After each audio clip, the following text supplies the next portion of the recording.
Alhamdulillah, Alhamdulillahirabbil alamin, alladzi ja'ala subul salam wa afhamana bi syari'atin nabiyil karim. Asyhadu an la ilaha illallah wa asyhadu anna Muhammadar Rasulullah. Allahumma shalli ala sayyidina Muhammad wa ala ali sayyidina Muhammad. Fa ya ayuhan nas ittaqullaha haqqa tuqatih wa la tamutunna illa wa antum muslimun. Wa qala Allah ta'ala fi kitabil karim, a'udzu billahi minasyaitonir rajim. Bismillahirrahmanirrahim. Wa'bud rabbaka hatta ya'tiyakal yaqin. Wa'bud rabbaka hatta ya'tiyakal yaqin. Ila akhir ayat.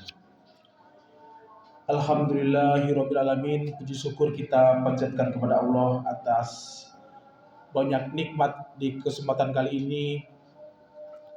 Nikmat iman, nikmat Islam, nikmat sehat, nikmat masih diberikan kesempatan oleh Allah bisa menunaikan sholat Jumat di kesempatan kali ini. Alhamdulillahirabbil alamin. Hadirin rahimakumullah, hari ini kita berada di pertengahan bulan ke-7, yaitu bulan Rajab di kalender Hijrah.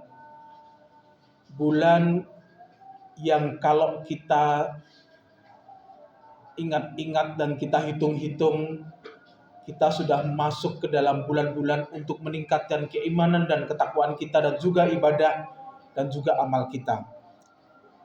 Bulan Rajab akan diikuti dengan bulan Sya'ban. Selanjutnya adalah bulan Ramadan, bulan mulia yang kita nanti-nantikan. Lalu kemudian bulan Syawal.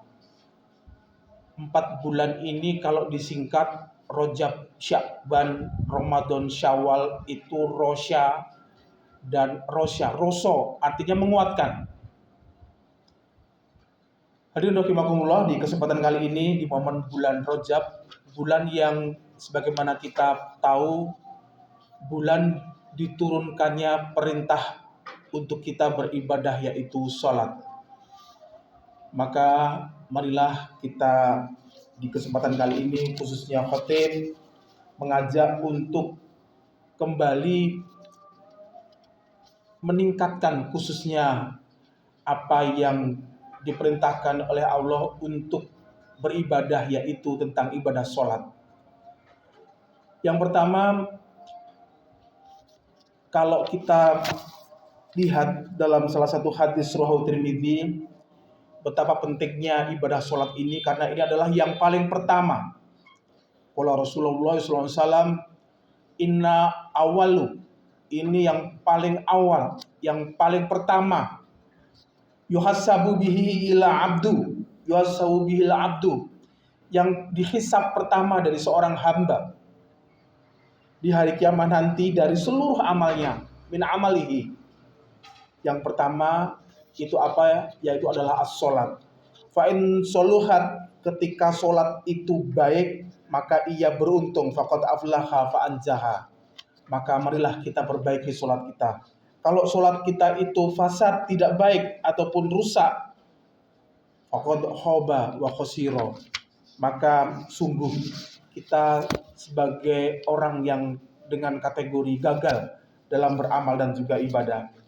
Maka momen Rajab ini bulan untuk menanam. Syahrul Rajab syahrul zar'i, bulan untuk menanam, bulan untuk belajar. Bulan berikutnya adalah syahrul hisatuz zar'i, bulan memupuk, bulan menguatkan biar tumbuh. Dan nanti di bulan berikutnya, bulan Ramadan, kita banyak beribadah sholat qiyamul lail, sholat tarawih, kita bisa memetiknya dengan baik. Hadirin rahimakumullah, syahrul yang Ramadan sering dikatakan sebagai syahrul hisatuz zar'i, bulan memetik yang kita tanam di bulan Rajab. Apa yang bisa kita tingkatkan, hadirin rahimakumullah, dalam salah satu kitab fikih tentang pelajaran sholat yang di beberapa TPA, di beberapa pesantren itu diajarkan. Salah satunya adalah kitab Syafi'iyah dari Syekh Salim bin Shumer, kitab Safinatun Najah, kitab yang bermakna dari judulnya adalah tentang kapal keselamatan. Dalam salah satu babnya Fasul Arkanus Sholat, rukun-rukun tentang sholat, dituliskan dalam kitab Safinatun Najah. Arkanus Sholat sab'atu asyara. Rukun sholat dalam kitab ini menarik untuk kemudian dicermati, yaitu sab'a asyara. Ada 17 rukun di dalam kita melakukan sholat. Ini berbeda dengan banyak buku yang mungkin kita pernah belajar pesolatan dari buku abu-abu atau buku putih yang ditulis oleh Muhammad Rifai tahun 77 sampai sekarang mungkin masih di beberapa rumah, dan buku ini cukup masyhur untuk belajar pesolatan.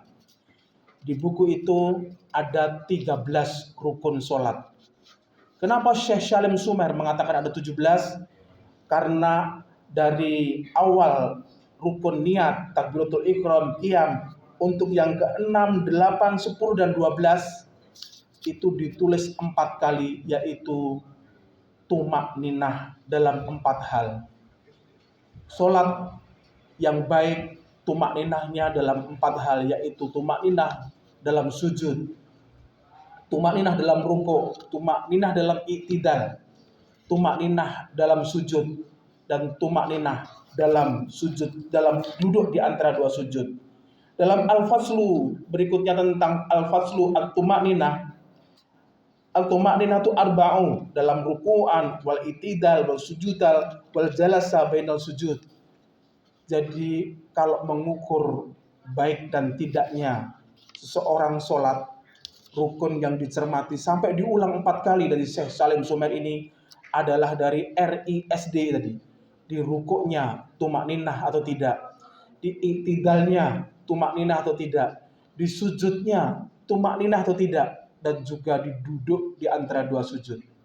Apa yang dimaksud dengan tumak ninah dalam kitab ini? Ma mana tumak ninah hiya sakanu ba'da harokat bihaitsu yastakir ulla khudri muhalat biqadri subhanallah. Tumak ninah yaitu sakana ba'da harokat, tenang setelah adanya harokat, adanya maharik, adanya pergerakan. Jadi rukuk, i'tidal, sujud, dan duduk di antara 2 sujud kita diminta tumak ninah, yaitu tenang. Berapa kadarnya, berapa lamanya? Biqadri subhanallah, sebagaimana orang membaca subhanallah. Dulu di pesantren dihitung berapa detik orang membaca subhanallah, maka rata-rata sekitar 2-3 detik. Jadi kalau kita rukuk, kita i'tidal, kita sujud, kita duduk di antara 2 sujud, kalau tidak lebih dari 2 atau 3 detik, maka belum dikatakan tumak ninah. Biqadri subhanallah, mengukur dengan bacaan yaitu subhanallah. Tumak ninah yang lain adalah tenang, tulang sulbanya ketika rukuk dan juga ketika sujud bisa lurus. Dalam salah satu hadis riwayat Imam Ahmad, la yang durullahu azza wa jalla ila sholati abdin la yuqimu fiha sulbahu baina ruku'an fiha wa sujudiha. Allah tidak akan melihat seorang hamba yang tidak meluruskan tulang punggungnya antara servikal, torak, dan juga lumban di tulang belakang kita itu sampai lurus ketika 2 hal, yaitu rukuk dan juga sujudnya. Maka oleh karena itu perbaikan-perbaikan ini menjadi salah satu yang bisa kita perbaiki di antara yang lainnya. Ada 3 K untuk perbaikan sholat. Yang pertama adalah kuantitas kita, jumlah kita. Kita tambahkan. Kenapa kita tambahkan? Kalaulah sholat wajib kita ada yang tidak baik, cepat-cepat, tidak tumak ninah. Dalam salah satu hadis, dalam hadis ini cukup panjang keterangan tentang sholat, diceritakan undur min tatawwa'a. Lihatlah tatawwa'a, rawatibnya dari seorang hamba itu. Karena sholat rawatib tadi, sholat di antara sholat wajib, sholat sunnah di antara sholat wajib, maka itu bisa menutup dan kekurangan-kekurangan yang kita lakukan untuk sholat. wajib yang kita lakukan. Mungkin tergesa-gesa, mungkin tidak khusyuk, tidak khudu, tidak tertib waktu dan sebagainya, dan juga tidak tumakninah. Undur min tatawwa'a, lengkapilah dengan sholat rawatib kita. Kuantitas kita tambahi. Yang kedua adalah kualitas. Kita maknai, kita pahami apa yang kita baca dalam sholat. Sholat maknanya salah satunya adalah sholu. Kita berkomunikasi kepada Allah. Bagaimana kita berkomunikasi kepada Allah kalau kita tidak memahami apa yang kita baca dalam sholat? Yang terakhir adalah conditioning. Conditioning sholat supaya baik. Dan ini menjadi rumus banyak sekali adalah sholat berjamaah. Dan sholat berjamaah yang paling bisa afdol, bisa baik dan dilipat gandakan adalah sholat di masjid. Di Masjid Nurul Haq ini ketika dipanggil muadzin, hayya 'alas shalah, marilah kita sholat, dipanggil, marilah kita tunaikan sholat berjamaah di masjid ini. Karena ini merupakan conditioning yang cukup bagus untuk kemudian bisa conditioning sholat kita menjadi lebih baik. Kalaulah kita tidak bisa sholat di masjid, istri kita atau anak kita sholat di rumah, kita kondisikan rumah kita bisa khusyuk dalam kondisi sholat. Jangan sampai sholat di depannya ada makanan, ada hal-hal yang bisa mengganggu sholat. 3 kata tadi semoga menjadi hikmah apa yang bisa kita perbaiki dalam sholat kita di bulan Rajab ini. Barakallahu li wa lakum fil Qur'anil azim wa nafa'ani wa iyyakum bima fihi min ayati wa dzikril hakim wa taqabbalallahu min yaumit tilawati innahu was-sami'ul alim.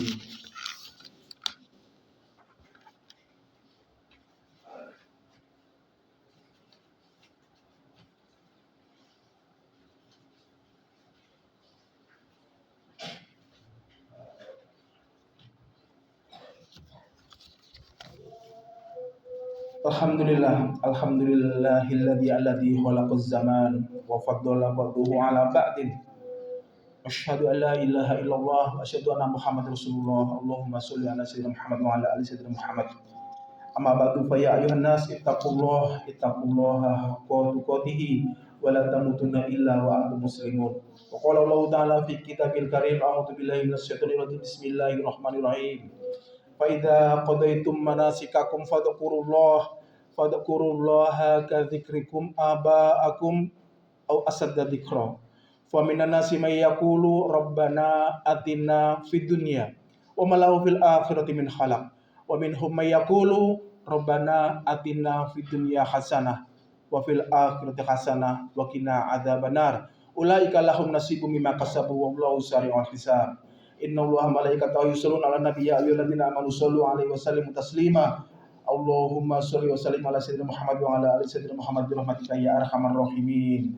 Allahumma ighfir lil mu'minina wal mu'minat wal muslimina wal muslimat al ahya'i minhum wal amwat innaka sami'un qaribun mujibud da'wat wa yaqdiyal hajat Allahumma inna nas'aluka al huda wat tuqa wal afa wal ghina. Allahumma aslih lana ya Allah dhamman illa ghafartah wala aiban illa satartah wala hamman illa farastah wala maridun illa safaitah wala hajatan min hawadid dunya ya salihan illa hajaita ya Allah illa qudaita. Allahumma aslih lana ya Allah dinana ladzi wa ismata wa amrina. Allahumma aslih lana dunyana ya Allah fiha ma'asilana. Allahumma aslih lana akhiratana fiha ma'adilana. Allahumma aslih lana usratina waladina wa dzurriyyatina. Perbaikilah keluarga kami ya Allah dalam sholatnya, anak kami dan juga keturunan kami ya Allah. Rabbana ja'alna muqimas sholatana amin ya rabbal alamin. Rabbana atina fid dunya hasanah wa fil akhirati hasanah wa qina adzabannar wa adkhilnal jannata ma'al abrar ya aziz ya ghafar ya rabbal alamin ya rabbal alamin. Ibadallah innallaha ya'muru bil 'adli wal ihsan wa ita'i dzil qurba wa yanha 'anil fahsya'i wal munkar wal baghi ya'idukum la'allakum tadhakkarun wa la dzikrullahi akbar. Aqimis shalah.